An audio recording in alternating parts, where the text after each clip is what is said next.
अस्सलाम वालेकुम। मेरा नाम परवेज मुशर्रफ है और आज मैं आपके सामने एक बहुत ही दुख भरी खबर लेकर आया हूँ। एक छोटी सी बच्ची सिर्फ 2 साल की जिसे ब्लड कैंसर हो गया है।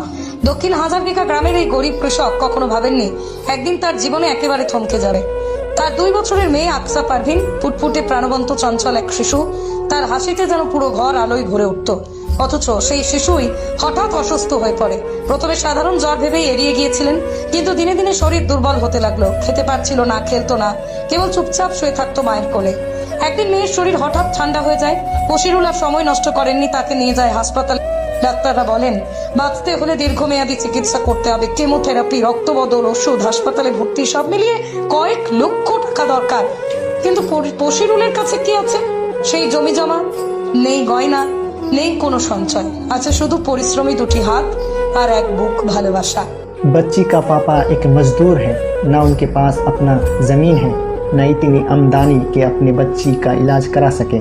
हर माँ बाप का सपना होता है कि उनका बच्चा खुश रहे, बड़े हो, स्कूल जाए, लेकिन इस माँ बाप का सपना सिर्फ इतना है कि उनकी बच्ची जिंदा रहे। मैं आपसे हाथ जोड़कर गुजारिश करता हूँ, चाहे थोड़ा हो या ज़्यादा, जितना भी हो सके इस मासूम बच्ची के इलाज के लिए मदद कीजिए।